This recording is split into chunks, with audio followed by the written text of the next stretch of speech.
You're watching the KOAM Morning News on Fox 14. Right now at 7, on your marks, get set, and go. We'll have how a derby is taking place at a nursing home. Also, a judge orders authorities in Marion County, Kansas to destroy all copies after a raid on a small newspaper. And we have drier air across our area, so looking like a decent day across the region. I'll have the complete Labor Day forecast. The 4 states' most watched news starts now.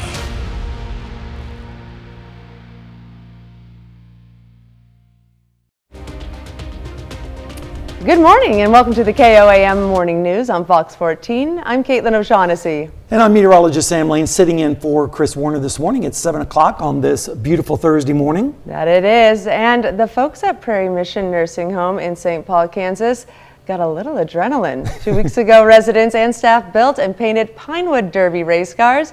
And today, the staff put them to the test. KOAM photojournalist Ty Parks was there when the rubber met the road.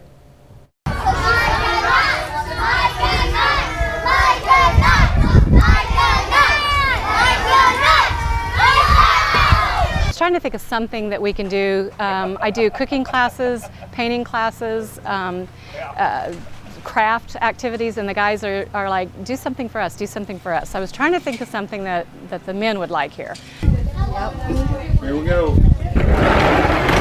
Well, my sister-in-law is here, and she's 71 and she has Alzheimer's. And when we put her in here, we were told by her that we would probably just put her here and forget her, and I promised her that I would not forget her. So we make every effort to come over here every chance that we get. I'm retired now, so I try to spend 2 or 3 days a week over here. And they're short-staffed, which everybody's short-staffed, right? I just want to make them smile. I want to make them feel like they're loved and that people care about them. We've asked some of the elementary school kids to come over today and watch, and I'm thinking that we have the community come in, the kids come in, and show that we care about what they do and let them know that we love them. Albert, this is yours. Here we go.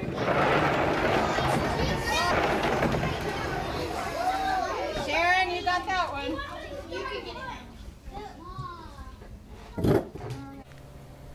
I love that. I love how they brought the young kids in Absolutely. to deal. I bet just Made them feel young at heart again, probably. Absolutely, absolutely. Well, it looks like it's going to be great weather to be having any kind of derby outside, with temperatures warming into the upper 80s and lower 90s, but at least the dew points are going to be low, and you can see that on the water vapor loop. There's not a lot of water vapor in the atmosphere, both in the upper levels and at the surface, and that's making it feel comfortable out there. Lots of water vapor, though, with the remnants of Idalia now moving off the coast of the Carolinas, and also Hurricane Franklin spinning out there in the Atlantic. And we're not really expecting any tropical systems or any tropical moisture in our area. However, there is an upper level low over the Houston area, and that's going to impact our weather a little bit, but in a good way as far as the humidities are concerned. Right now, outside at Seneca, Missouri, at Indigo Sky Casino and Resort, things are looking pretty nice. Your UV index today looking like this. It's going to be on the high side, so definitely make sure you're taking the precautions, as about 20 to 25 minutes of burn time this afternoon. One thing that you are going to be dealing with today quite a lot of, and that is the ragweed, chenopod, and nettle on the allergy index, about 10.9 on the scale of 12, and tomorrow just a hair worse. So if you're sneezing quite a bit, that is probably why you might need to grab your inhaler and your allergy medicines for the next few days. We're going to have some warm afternoons, and we're also going to see the increasing humidity coming back just a little bit. Low rain chances, unfortunately, for the next several days. And also, unfortunately, the heat wave is going to be returning. And of course, I'll have all the details on that, as well as your Labor Day forecast coming up in just a little bit. Kaylin? Thanks, Sam. Well, Jasper County authorities fight a blaze just before 2:30 a.m. Carl Junction Fire, Met's ambulance, and Jasper County deputies responded to the fire and requested Webb City Fire as mutual aid. Upon arrival, Carl Junction Fire saw the house was fully engulfed in flames. Just hours earlier, deputies responded to the area regarding suspicious activity around the vacant residence. Neighbors say the trailer was being remodeled and that nobody lived there. The fire was under control about 3:30 a.m. And a jury convicts a man on charges related to his escape from custody in Weston County, Missouri. Michael Ray Durson had been held on a warrant out of Louisiana. Authorities say during his stay at a hospital in Newton County in September of 2022, Durson disarmed the lone jail staffer, used the jailer's own taser to stun the jailer, and subsequently fled the scene. Durson was then found after a 10-day manhunt. He's now found guilty of assault in the first degree, armed criminal action, and disarming a police officer. He'll be sentenced on October 4th. And a convicted rapist who authorities say used a jet ski during an escape from an Arkansas prison has been arrested in West Virginia. The U.S. Marshal Service says Samuel Hartman was taken into custody yesterday, along with his wife, his mother, and his mother's boyfriend at a Lewisburg motel. Authorities say the women aided Hartman's escape back in August 2022. Hartman was on a work detail when a pickup truck approached and he ran into the vehicle. Hartman and the women later jumped on jet skis and apparently crossed the Mississippi River. Hartman had been sentenced to life in prison in 2013 for a rape conviction out of Franklin County, Arkansas. And a Missouri Republican wants exceptions to the state's near-total abortion ban. Jamie Corley of St. Louis filed constitutional amendments to allow abortions in cases of rape, incest, and fatal fetal abnormalities. Another option would be to allow abortions until fetal viability, though it's unclear when a fetus would be considered viable under the proposal. Currently, Missouri bans almost all abortions. The only exception is for medical emergencies. And a judge orders Kansas authorities to destroy all of the electronic copies they made of a small newspaper's files when police raided its office this month. The order comes nearly 2 weeks after computers and cell phones seized in the search were returned. It's still not clear what action local authorities might take in response to the much criticized August 11th raid of the Marion County Records Office and the homes of its publisher and a city council member. And the city of Fort Scott, Kansas is taking steps to address a water shortage. A water warning plan went into effect in Fort Scott, and according to city officials, the plan is meant to address the water shortage through a series of stages. The city is currently only in stage 1 of the plan, meaning the city's shortage has fallen below 70% capacity and will take longer than normal to recover. The goal within stage 1 is to reduce peak demand by 20% and reduce overall weekly consumption by 10%.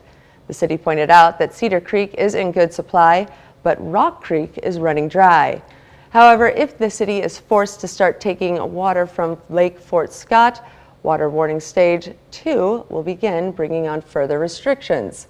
The city is currently taking measures including closely monitoring water supplies, repairing leaks within 24 hours of detection, curtailing of city activities such as hydrant flushing, street cleaning, fountain operations, watering of grounds, and vehicle washing. The city has asked residents to make efficient use of indoor water and restrict outdoor water use to before 10 a.m. and after 9 p.m. Residents have also been asked to limit non-essential water usage, such as washing vehicles and filling swimming pools. Officials finished their statement with a quote, "We are in a drought situation that must be taken seriously, and the city of Fort Scott will do whatever possible to maintain good levels of water for the citizens. Please help us by following the restrictions that have been imposed," end quote. City officials have encouraged anyone with questions to reach out. Up next, we'll have how COVID-19 is changing alongside our immunity.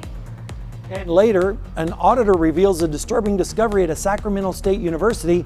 You're watching the KOAM Morning News on Fox 14. We'll be right back, but first, here's a look at the Pittsburgh State University, as today is the first game of the year. We'll have the forecast, including your Labor Day, when we come back.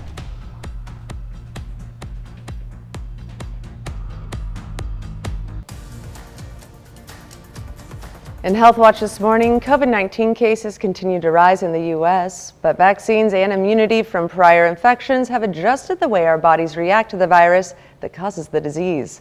With an updated COVID-19 booster on the horizon, Mandy Gaither takes a look at how our immunity has changed along with the virus. As COVID-19 cases in the U.S. go up, the risk of hospitalization or death from the virus since the height of the pandemic has gone down. An estimated 97% of Americans either have some immunity from prior infection or through vaccination, according to the U.S. Centers for Disease Control and Prevention. Still, new infections are happening every day and may be driven by people heading indoors and schools being back in session. And that is usually what kicks off respiratory virus season. And that's where we are right now. Health experts say the danger from COVID-19 is still there. CDC data shows about a 22% uptick in hospitalizations and deaths in the most recent week of data. Still, that's lower than in years past, and it's a large jump because cases were low before the uptick. But the threat of new variants remains. Scientists are keeping an eye on BA2.86, which has been picked up in very low levels of U.S. wastewater, to see if it's more infectious or if it causes more severe disease. There are several mutations which make it a candidate to watch for these things. CDC advisors are expected to meet September 12th to discuss whether to recommend an updated COVID-19 booster. What we anticipate is that the people that will be on the list encouraged to get it will be people who are older, people who are immunocompromised. Those will be the people that should be first in line to get it. And then we'll learn from CDC who's next on the list. Health experts say the updated booster 19 will target Omicron variants. It'll have to be approved by the U.S. Food and Drug Administration before it could be up for recommendation by the CDC. But if all goes as expected, the booster could be available in the U.S. by mid-September. All right, we have a lot of dry air across our area today. That's going to help it feel more comfortable out there. Taking a look down 20th Street, courtesy of the Missouri Department of Transportation cameras, looking pretty good. Traffic moving along pretty nicely. The UV index today is going to be on the high scale, 8 on the scale, which is going to be about 20 to 25 minutes of burn time, so make sure that you're taking the precautions if you're going to be outdoors quite a bit. Also, if you're going to be outdoors, you're going to be suffering from the ragweed, chenopod, and nettle, as the allergy index is going to be on the very high scale once again today. And of course, I'll have a complete look at your Labor Day forecast coming up in just a little bit, so you want to stay tuned for that. Coming up, a fan at an Adele concert gets saved from security by the singer herself.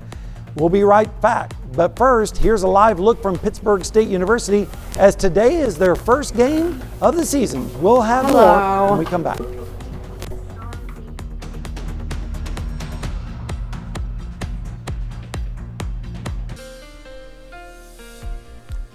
Welcome back to the KOAM Morning News on Fox 14. We are looking at a beautiful morning shaping up in Seneca, Missouri, to Indigo Sky Casino and Resort. Things are looking pretty nice.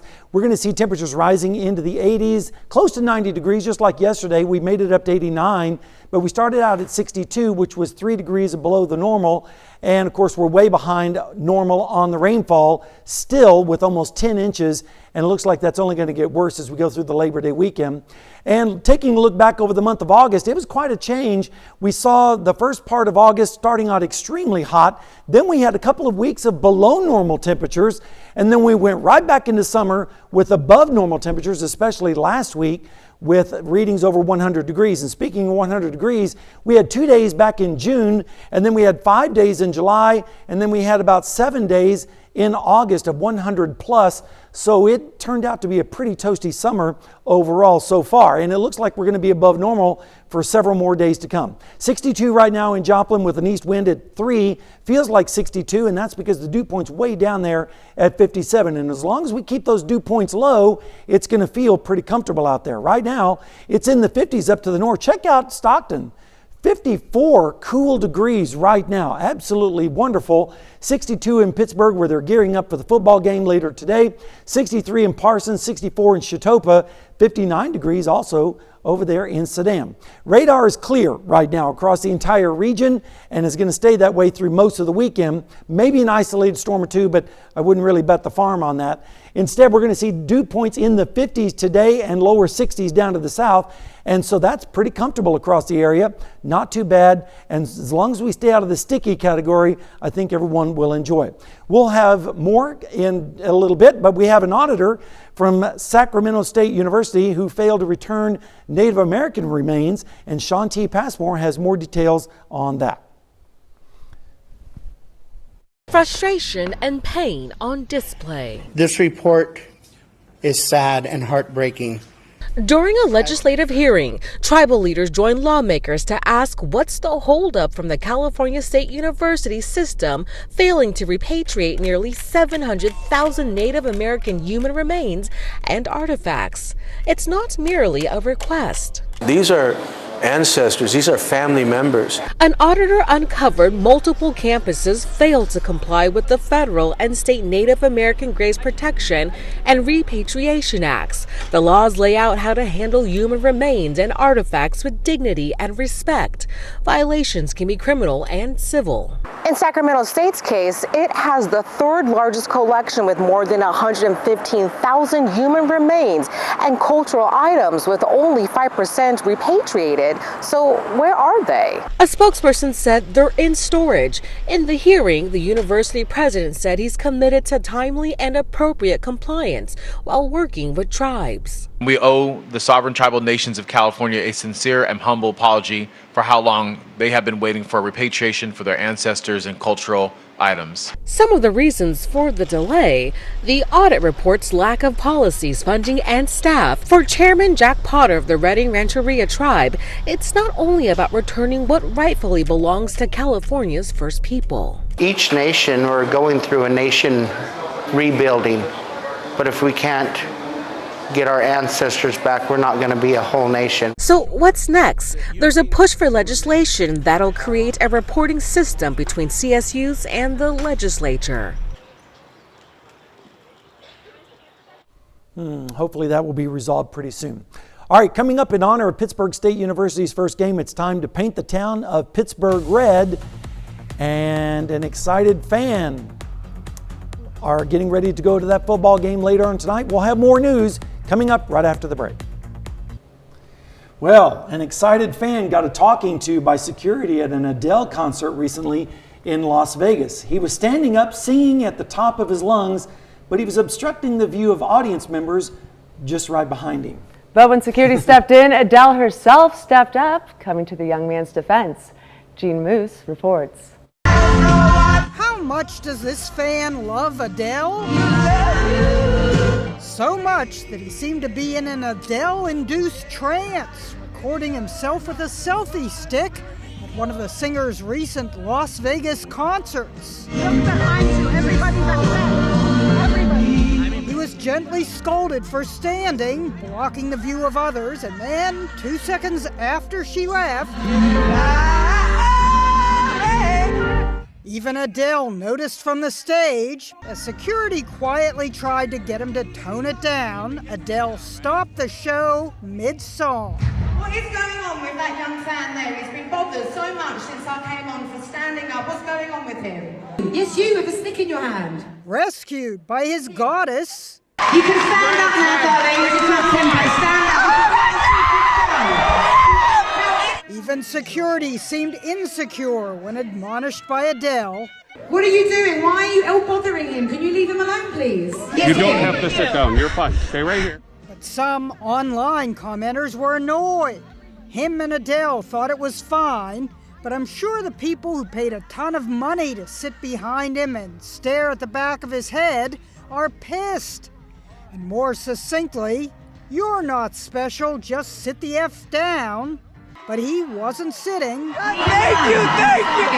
When he posted a clip on TikTok, the unidentified fan wrote to Adele, "You started talking to me and I literally stopped breathing." His hand visibly trembled as he took a drink. You enjoyed the show. Leave him alone. When Adele stops singing, even security changes its tune. Jeannie Mose, CNN, New York. Well, Adele is incredible. I can't imagine seeing her in concert. Well, we were talking about how when we go to the movie theater, sometimes we have to be aware of who's behind us, because I'm a tall guy. People problems. You have to be aware. It's like, right. Sorry, but that's great. Well, coming up, the city of Pittsburgh hosts a block party to help celebrate PSU's first game. And it looks like the first game is going to be looking at some nice weather. Here's a live look at our studios. A little bit of fog out there, but it looks like it's going to be great for the weekend. I'll have all the details when we come back.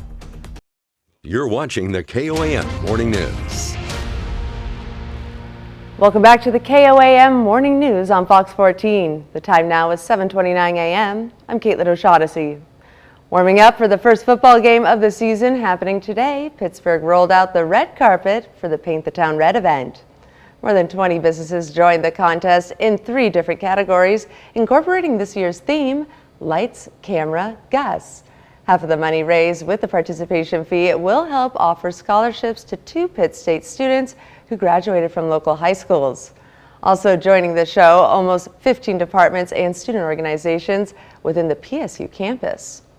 When our businesses are decorated and people are out and about during the week and they see all the pride of Gorilla Nation throughout, I can imagine it's exciting for our students and our players. It's energizing. I think they feel like they're home. They see that the university and the community are one and the same, and that they can go off campus and still feel as comfortable as if they were still on the Pitt State campus.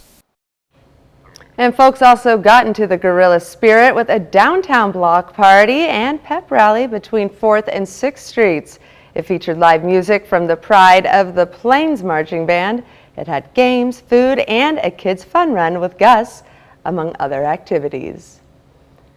And the Newton County Sheriff's Office secures a brand new piece of equipment. The Lenco Bearcat Tactical Vehicle is a new tool for the Special Response Team or Tactical Team of Newton County. It replaces the 35-year-old vehicle the office has been using, and it'll mainly be for drug search warrants, hostage situations, and felony arrest warrants. Its armor is rated to stop a .50 caliber round. This is obviously a much more mobile, easily used vehicle. It's on a Ford 600 chassis, can be worked on local. It's just been a good pick for us. The office says they've had 3 situations in the last 6 weeks when this vehicle would have been used. All right, and it's looking pretty good out there this morning with temperatures in the 50s and 60s. Check out Stockton. They're down to 59, 55 in Garnett. So a very, very comfortable morning out there. A little bit of light fog in some of the river valleys, but temperatures are going to be warming up this afternoon because of all the dry air in place. And dry air allows the temperatures to really fluctuate from nice cool mornings and then warm afternoons. And that's what we're going to have. We do have an upper level low spinning off the coast of southeast Texas, and that's going to have a little bit of an impact on our weather as we head into the weekend. But here's the remnants of Adelia now moving off the Carolina coast, and also Franklin spinning out there in the Atlantic, really not causing any problems except for the fishes.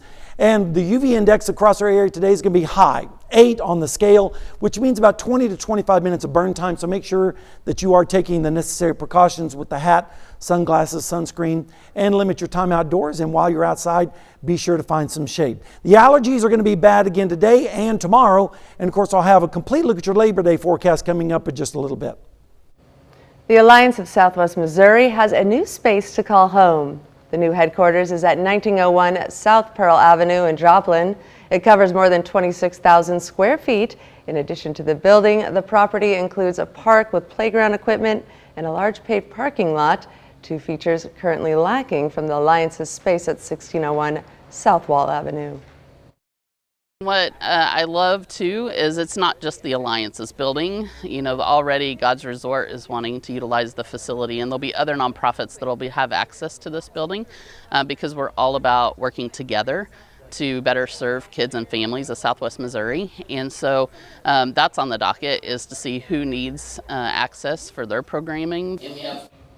This property includes the former South Joplin Christian Church, which was built in 1916. And a beloved Joplin pediatrician is saying goodbye after 45 years. Dr. Raymond Grote has helped thousands of area children over the years. He's also known for his balloon skills. Children who were afraid of doctor appointments were put to ease by watching Dr. Grote fold and twist balloons into animals. And the little ones who were scared, they sit on mama's lap. When I was a kid, nobody wanted to go see the doctor because you're going to get shots in the rear end before you left. But a lot of kids actually try to find a reason to come because they want a balloon animal. Yeah. A dog and a cat was kind of the regular. Yes. He would draw the face on it to make it look like whatever. Exactly. And if it popped, then he'd start all over. But boy, he was full of hot air. He could blow those things up. Dr. Grote says he's excited to spend retirement gardening and spending more time with his grandkids. The Neosho County, Kansas Health Department held discussions on teen dating violence and its impact on mental health.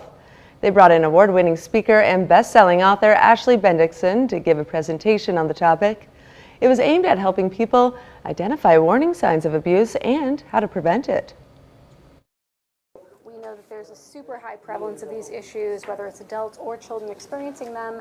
And not only is this a damaging and concerning issue, it also poses lots of other secondary consequences. Struggles in life with one's mental health, one's educational abilities. And so really we're just here to cultivate a conversation around what can we as adults, as first responders, as the community do.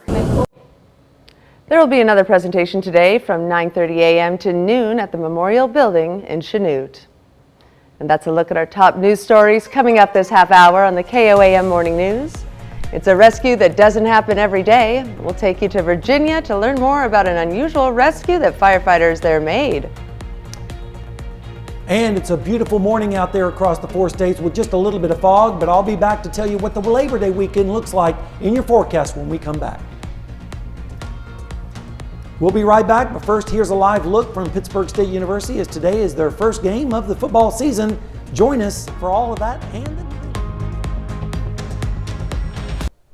It's a rescue you don't see every day. Firefighters saved a pregnant donkey after it had gotten trapped in a pond.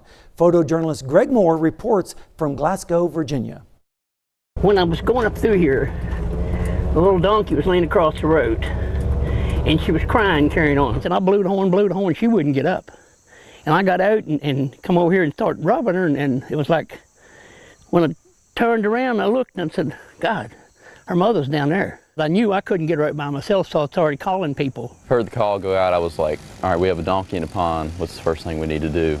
We got there and it was like, I never had an incident like this before. When they got here, it was like chain reaction. And they showed up with backboards, ropes, straps, and everything, and the one guy still there and made sure he took a place of holding her head up so she didn't drown. At the end of the day, Emma was pregnant as well. We had to worry about 2 lives there instead of 1, and it made the rescue a little tricky. We actually pulled the donkey out the pond and she stood up and actually took off, which that was a great relief in his eyes and ours as well. Having that feeling when she stood up and took off, it was just amazing.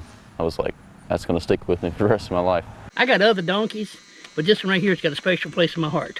Thank you. There's no words that will take the place of what they did. Kind of like, you know, some people's got dogs and I got donkeys. That donkey is like my kid. Come here, Emma. Emma, look here. I mean, I live by myself and that donkey is part of my family. Well, hopefully Emma will be staying away from those ponds and out of the mud. We don't have any mud to talk about in our area as far as the weather goes, but coming up in Consumer Watch, Burger King faces a lawsuit over its small Whoppers. And taking a look outside right now in Seneca, Missouri, at Indigo Sky Casino and Resort, things are looking pretty nice, and we'll have the complete Labor Day forecast when we come back. All right, right now in Seneca, Missouri, at Indigo Sky Casino and Resort, things are looking pretty nice. Lots of blue skies, and we're going to see warmer temperatures this afternoon. We started off pretty chilly yesterday morning at a low of 62, about where we are right now. We made it up to 89, so quite a range in the temperatures whenever you have a lot of dry air in place. And the records are 105 back in 2000 and 49. Wouldn't that feel nice? Back in 2009. Of course, we're way behind on the rainfall for the year, about 10 inches behind so far. Over the last month, we've seen quite a variety of weather. Early week in August, we were way above normal with temperatures over 100 degrees. Then we had a couple of weeks where we were actually below normal, so not too bad. And then we reversed that once again with above normal temperatures the latter part of the month. So it all kind of evened out by the time we ended up at the end of August. We've had 2 days of 100 plus in June, 5 days in July, and several in August. So about 2 weeks of 100 plus across the area, and hopefully we won't see any more 100-degree days. But right now in Joplin, it's nowhere near 100. It's 62 right now with an east wind at 3. Feels like 62 with a dew point of 57, and the humidity is right now at 84% with just a little bit of fog, especially in some of those river valleys. Right now, look up to the north. It's in the 50s. 59 in Iola and in Stockton, but it's 58 in Fort Scott. A little bit warmer down to the south. We're at 66 degrees for our friends down in Bentonville, 63 over there in Chetopa. Radar is all clear. Nothing really going on that. And that's going to continue right on through the next several days. And on the dew point scale, we're looking at generally 50s and a few 60s down to the south, and that's why it's feeling so comfortable out there, even though it's getting warm in the afternoon, as we're in the pleasant to not so bad range on the dew point tracker. Rainfall chances are going to be pretty small to almost zero over the next 36 hours, just an isolated storm possible, especially down to the south. Instead, we're going to be going into the weekend with a ridge of high pressure building back into our area. And as that ridge gets closer and closer to us, temperatures are going to increase and the humidity levels are going to increase a little bit as well. But for the next few days, we're going to be under this northeasterly flow, and that's a dry direction for us. And that's going to keep temperatures feeling comfortable. And then as we go into the early part of next week, this low is going to retract back to the west, and that's when we'll see moisture start to increase just a little bit, enough to produce isolated showers and storms in the afternoon. But it's going to be very few and far between, and as a result, most areas are not going to receive any precipitation, but a few areas might pick up a tenth or two. So we're not really expecting a lot of rain in our forecast. Instead, we're going to see temperatures today in the mid to upper 80s, even a few low 90s in southeastern Kansas. And then as we go into tonight, into tomorrow morning, we're going to see lows pretty much in the 50s across the area. And over the next 7 days, it's going to be getting warmer and also a little bit drier as well as we head into the weekend. Of course, now we're going to go over to Caitlin with more in your Consumer Watch right now. Caitlin? Thanks, Sam. Well, in Consumer Watch this morning, shares of Visa and MasterCard shot up to their highest price points every Wednesday. That's according to Forbes. Forbes says it happened after the Wall Street Journal reported the companies could increase merchant fees soon. The Wall Street Journal says Visa will raise its fees in October and MasterCard will follow suit in April. The Journal cited unnamed sources in the article. Shares of MasterCard and Visa gained about 1% each Wednesday. Burger King is one step closer to having to defend its signature Whopper in court. A federal judge refused to dismiss part of a lawsuit against the restaurant that claims it misrepresents the size of its food. The class action suit alleges BK uses photos of the Whopper in ads and on its menu boards that make it look much larger than it actually is. Burger King asked the judge to dismiss the suit, saying no reasonable person thinks fast food looks like the advertisements in real life. Last week, Judge Roy Altman said only a jury made up of typical customers could make that determination. Burger King also argues it clearly states the Whopper contains a quarter pound of beef. And as AI technology develops faster than humans can keep up with, Google is now using watermarks to identify some images that are computer generated. The tech giant has unveiled the invisible permanent watermark being embedded directly into images created by Imagen, which is one of Google's latest text-to-image generators.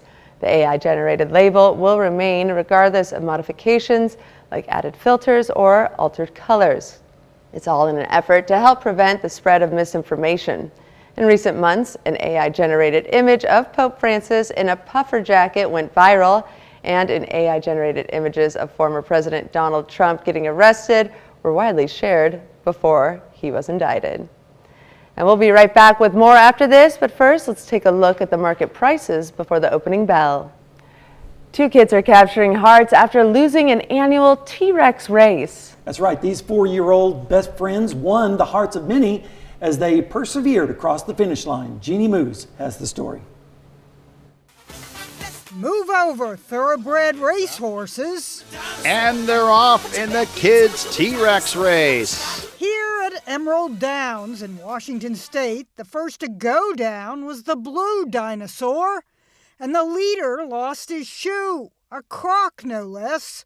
But that didn't stop the one-shoe teenage T-Rex from winning.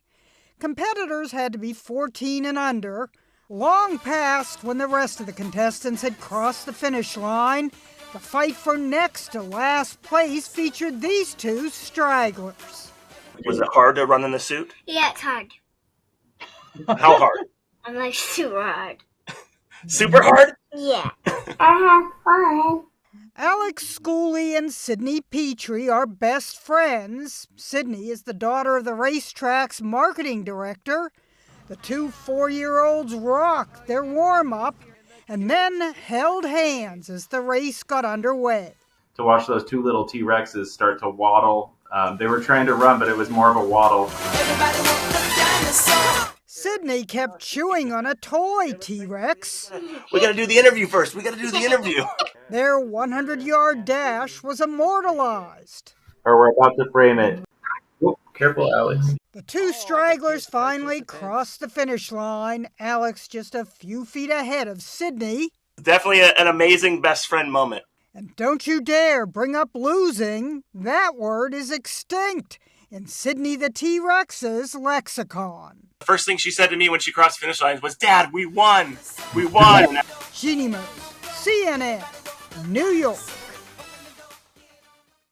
Oh They goodness. did win. Yes, they I did love win. that. The hand holding, that was too cute. You know, T-Rexes, you know, their arms are so... Oh, that's wonderful. Oh, boy. All right. All right, well, we have some great weather to talk about today, as well as we head into the weekend. Temperatures in the mid-80s across the area, some lower 90s in southeastern Kansas, but at least the dew points are going to be low, and that's going to make it feel pretty comfortable out there. Then as we head into tonight, lows in the 50s and lower 60s, so it'll still feel pretty nice. And then as we head into Saturday, Friday afternoon, highs again in the upper 80s to lower 90s. And then as we go into Saturday morning, we're going to see lows pretty much in the 60s. And of course, we'll have a look at the 7 and 10-day forecast coming up in just a little bit. Here's a check of today's top headlines, the news you need to know before you head out the door. A jury convicts a man on charges related to his escape custody in Newton County, Missouri. Michael Ray Durson had been held on a warrant out of Louisiana.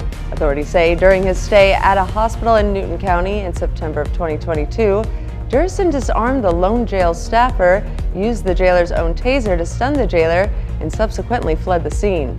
Durson was later found after a 10-day manhunt. He's now found guilty of assault in the first degree, armed criminal action, and disarming a public officer. He'll be sentenced on October 4th. A convicted rapist who authorities say used a jet ski during an escape from an Arkansas prison has been arrested in West Virginia.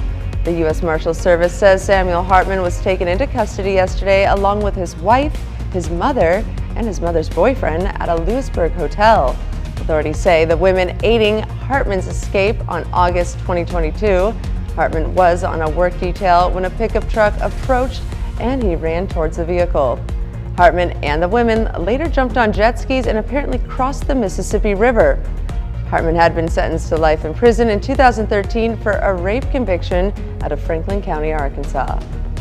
And a Missouri Republican wants exceptions to the state's near-total abortion ban. Jamie Corley of St. Louis filed constitutional amendments to allow abortions in cases of rape, incest, and fatal fetal abnormalities. Another option would allow abortions until fetal viability, though it's unclear when a fetus would be considered viable under the proposal. Currently, Missouri bans almost all abortions. The only exception is for medical. All right, we have some warm temperatures this afternoon, generally in the upper 80s and lower 90s, especially in southeastern Kansas. And then as we go into tonight, mostly fair with temperatures again in the 50s because of all the dry air. So that's going to feel comfortable. Open up the windows and enjoy that. And as we head into the next 7 days, we're going to see the temperatures rising into the 90s with only isolated showers and storms into the early part of next week. And then extending that on out, it looks like summer is not going away quietly with temperatures in the mid-90s, which is above normal for this time of year. Well, speaking of comfortable temperatures, it's a great time to picnic because today is National Eat Outside Day, also known as Al Fresco Day. It's as simple as packing a picnic basket for the park or beach or grilling out in your own backyard. It just tastes better eating under an open sky. Having a meal at a food truck or on the patio of your favorite restaurant also counts. Eat Outside Day encourages you to get some fresh air while enjoying your meal. And I must say, I was sitting outside on my back porch yesterday and I was just thinking, this is very nice. It was a beautiful day. So. It's amazing what a difference dew points can make because when the dew points are lower, it makes it feel so much better out there. It's only when they start to increase, it feels really uncomfortable. Gotcha. All right. Well, we'll keep an eye on that. And thank you so much for staying with us this morning. Be sure to tune in today at noon for more news right here.